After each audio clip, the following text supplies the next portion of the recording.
She had finally made up her mind, she was done. Done with the lies, the broken promises, the fear. For years, she had been trapped in a toxic cycle with the father of her children, a man whose love felt more like a prison. But on the night of April 14, 2024, she took her final stand. And for that, she paid the ultimate price. It was supposed to be an ordinary evening, a quick stop at a convenience store, a moment to breathe. But fate had other plans. The sound of screeching tires shattered the quiet. A familiar car pulled up, its driver seething with rage. He wasn't there to talk. He wasn't there to listen. And as she took a step forward, witnesses would later recall, she never stood a chance. A public execution. A community in shock. A love story that ended in blood. How does someone go from being the love of your life to the reason you take your last breath?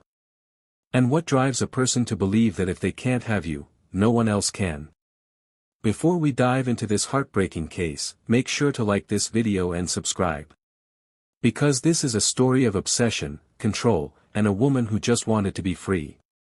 Miyah Braxton had always been the kind of woman who believed in second chances. Maybe it was her kind heart, maybe it was the way she always saw the best in people, or maybe it was because she wanted so badly to create the life she never had growing up.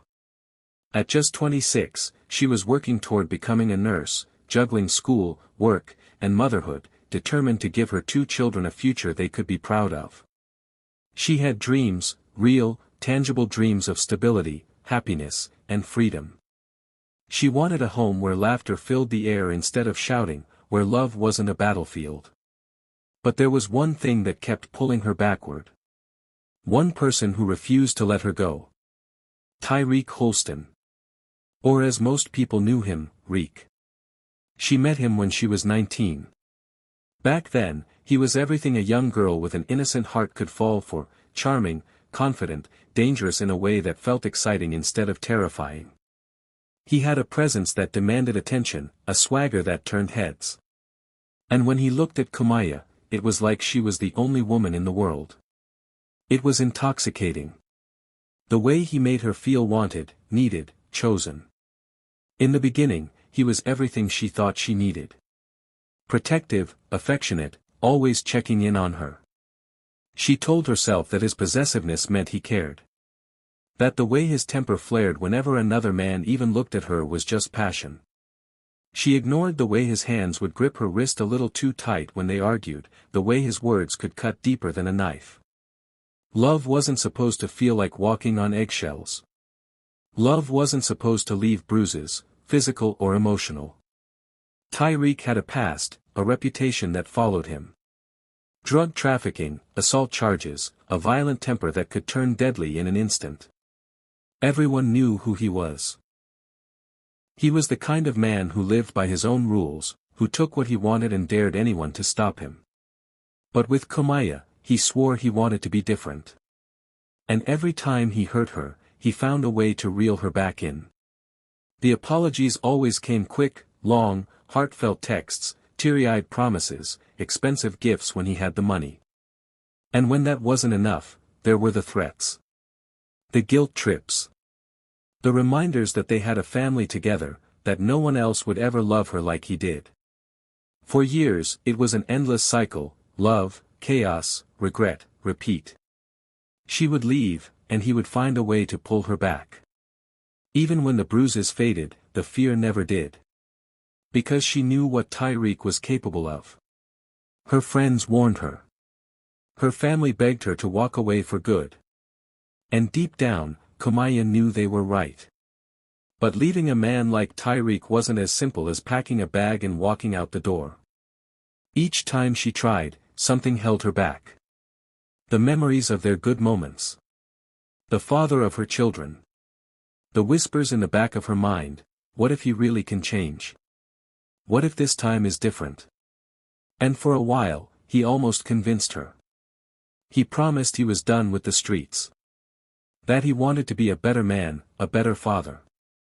The final straw came when she saw text messages pop up on his phone at 2 a.m., names she didn't recognize, numbers saved under ridiculous labels like Pizza Hut and Barber.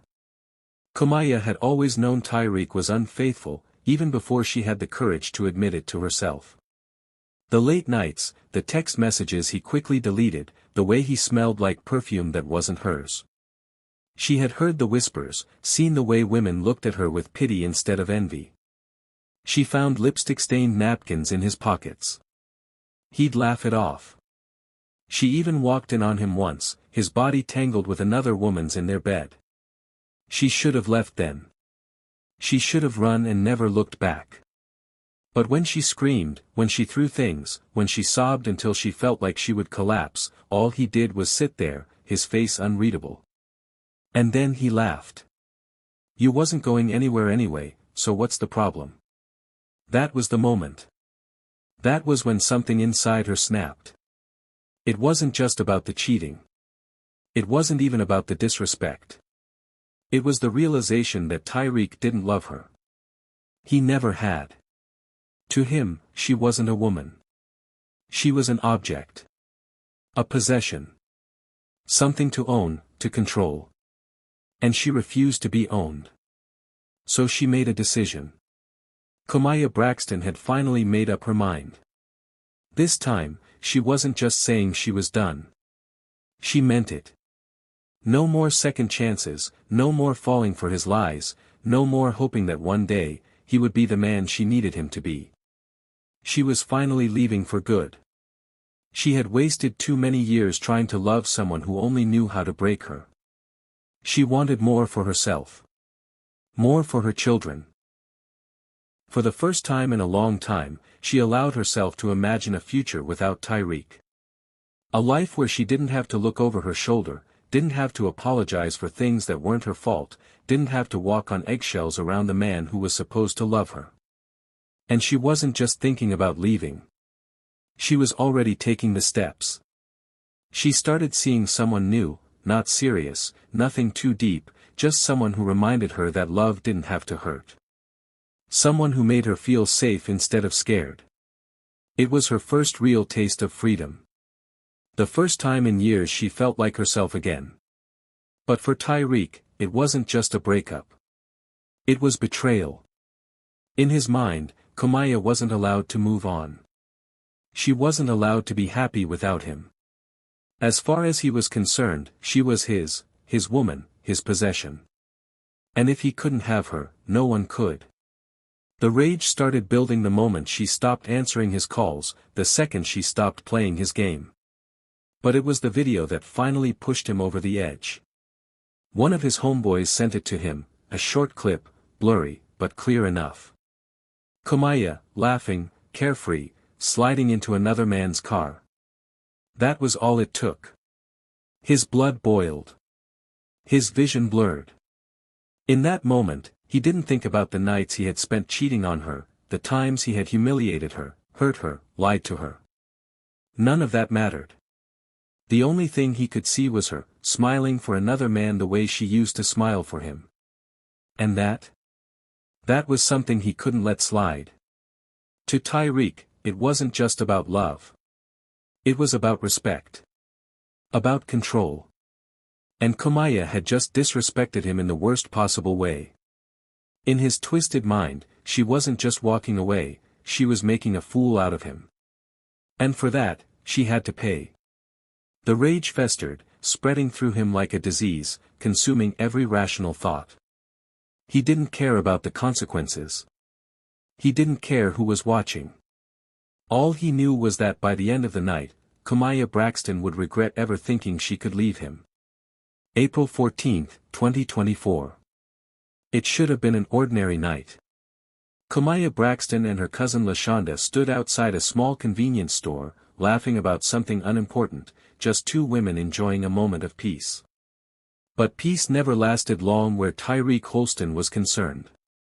The black Dodge Charger rolled up slow, its headlights cutting through the dimly lit parking lot. LaShonda saw it first. She knew that car. She knew the man behind the wheel. Tyreek. Her stomach dropped. She didn't even have to see his face to know something was wrong. The way the car crept forward, the way the engine growled low like a warning, the way Kumaya's entire body stiffened as soon as she saw him. "Let's go," Lashonda whispered, gripping Kumaya's arm. "Come on, girl. Just keep walking." But Kumaya didn't move. She was tired. Tired of being afraid, tired of running, tired of the same cycle playing out over and over again. Maybe, deep down, she thought this time would be different. Maybe she believed he had finally come to his senses. Or maybe she just didn't want to give him the satisfaction of seeing her scared. Either way, she turned to face him. Tyreek stepped out of the car, his face twisted in something dark, something dangerous. His hands were balled into fists at his sides. His jaw clenched so tight it looked like it might snap. Lashonda stepped back, her instincts screaming at her to run, to grab Kumaya and pull her away. But it was too late. The moment their eyes met, it was like the rest of the world faded. "You think I'm stupid?" Tyreek's voice was low, tight, like a rope about to snap. "You think I don't know what you've been on?" Kumaya crossed her arms over her chest, exhaling sharply. "I don't care what you know. I'm done with you, Reek. Done." She said it so firm, so final, like she had already made peace with it. But Tyreek? He wasn't ready to let go. His breathing turned ragged. His eyes flickered, a storm brewing behind them. Witnesses would later describe it as the moment everything shifted. The moment they saw something evil take hold of him. "You think you can disrespect me like that?" His voice dropped lower, more venomous. "You really out here embarrassing me?" Kumaya shook her head, exhausted. "This ain't about you no more. I'm moving on." And that was it. That was all it took. The fury, the humiliation, the bruised ego, it all exploded at once. Tyreek reached for his waistband. Someone screamed. Lashonda grabbed Kumaya's arm again, yanking her back. "Run!" Kumaya turned, tried to move, but Tyreek was faster. He lunged, grabbing a fistful of her hair, yanking her back so hard that braids would later be found scattered across the pavement. She cried out, struggling against his grip, but he was too strong. And then... the gun. A Glock 19, pulled from his waistband. By now, officers had arrived. Flashing lights lit up the night. Commands were shouted, guns were drawn. "Put the weapon down. Step away from her. Hands where we can see them." But Tyreek didn't care. In front of the officers, in front of Lashonda, in front of everyone who had gathered to watch the scene unfold, Tyreek pressed the barrel against Kumaya's forehead. "You think you can play me, bitch?" Those were his last words before pulling the trigger. The gunshot echoed through the night. Kumaya's body crumpled to the pavement, blood pooling beneath her as the crowd screamed in horror. The officers opened fire instantly. Bullets tore through Tyreek's body, his chest, his leg. He stumbled back, his grip loosening on the gun, his eyes wide with shock as he hit the ground. He collapsed right beside Kumaya, his body jerking from the impact, but he wasn't dead. Not yet. But he wasn't dead. Kumaya was. She had spent years trying to escape him. In the end, he made sure she never would. Cincinnati would never forget the night Kumaya Braxton was murdered in cold blood. The shock, the horror, the helplessness, those who witnessed it would replay it over and over in their minds, haunted by the sound of that single gunshot. But it wasn't just the people in that parking lot who felt it. The entire city felt it. News of Kumaya's death spread like wildfire. Social media flooded with her pictures, her story. Hashtags demanding justice filled timelines. Women who had never met her wept for her. Mothers held their daughters a little closer.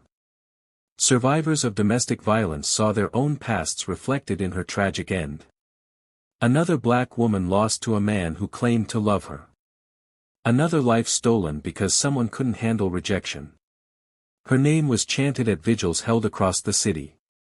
Candles flickered in the night as people gathered to remember her, not just as a victim, but as a mother, a friend, a woman who had dreams and a future. A future she never got to see. But the pain didn't end there. Miyah's 2 children, just babies, were left behind, now orphans in a world that had just turned cruel and cold. They had lost their mother in the most violent way imaginable. And their father? The man meant to protect them, love them. He was the reason she was gone. They would grow up hearing the story, piecing together the horror of what had been done. One day, they would be old enough to ask the questions no child should ever have to ask. Why did Daddy kill Mommy? Why didn't anyone stop it? Did she scream? There would be no easy answers. Miyah had fought so hard to give them a better life. She had tried to break free, to show them that love didn't have to hurt. But Tyreek had stolen that chance from her. And for what? His pride? His ego? The fear of seeing her happy without him? The city mourned. The nation mourned. But the ones who would carry the deepest scars were the ones too young to even understand what had been taken from them. Justice would come. Tyreek would pay. But no amount of justice could bring their mother back. No amount of justice could undo what had been done. The trial of Tyreek Holston was one of the most watched and discussed in recent history, a case that gripped the nation, not just for its brutality, but for what it represented. It wasn't just about Miyah. It was about every woman who had tried to leave and never made it out alive. Tyreek walked into that courtroom shackled, but still carrying the same arrogance that had driven him to kill. He wasn't remorseful. He wasn't broken. He was angry. Angry that the world now saw him for what he truly was, a monster. His defense team scrambled to craft a narrative that could somehow save him. They called it a crime of passion, arguing that Tyreek had acted in the heat of the moment, that his emotions had consumed him, that he never intended to kill her. But the evidence said otherwise.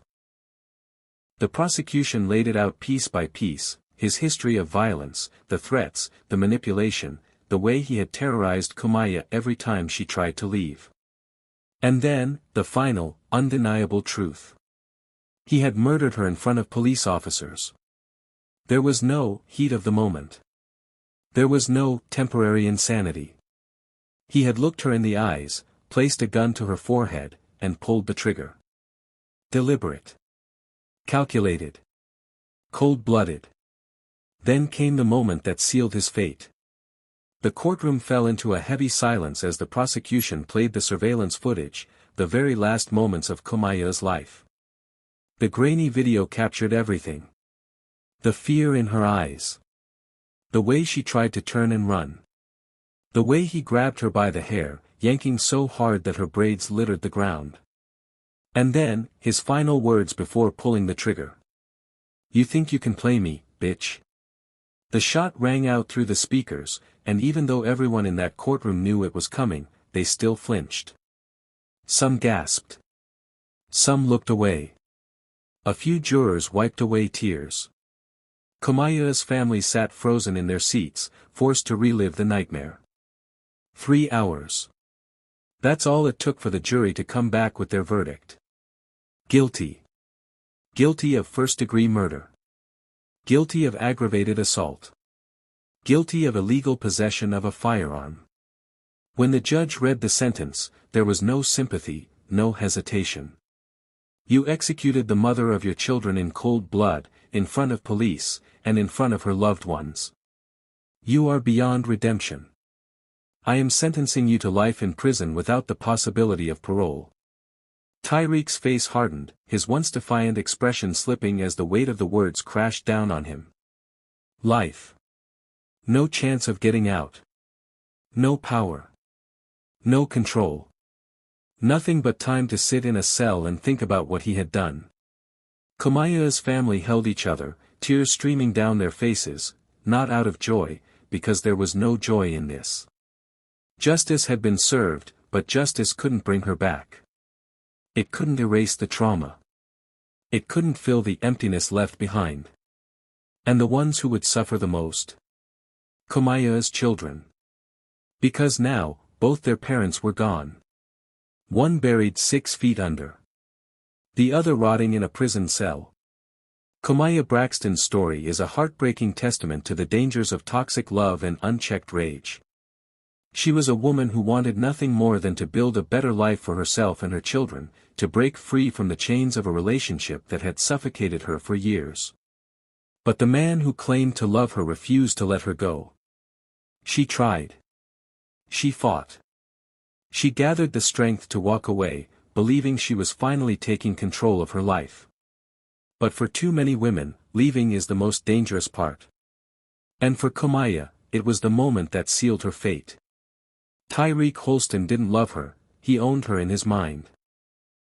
And when he realized he was losing that control, he did what so many abusers do. He made sure that if he couldn't have her, no one else could. Now, her children will grow up without a mother. Her family will spend every day mourning a daughter, a sister, a friend who should still be here. And the world is left with another tragic reminder of how quickly possessiveness can turn to violence, how many warning signs go ignored until it's too late. How many times do we hear these stories? How many more women have to die before we take the signs seriously? The possessiveness, the manipulation, the threats, these are not signs of love. They are warnings. And no one should wait until it's too late to listen. If Miyah's story moved you, like this video and subscribe for more cases that expose the chilling reality of love, obsession, and murder. And ask yourself, how can we better protect victims of domestic violence before it's too late? What signs should never be ignored?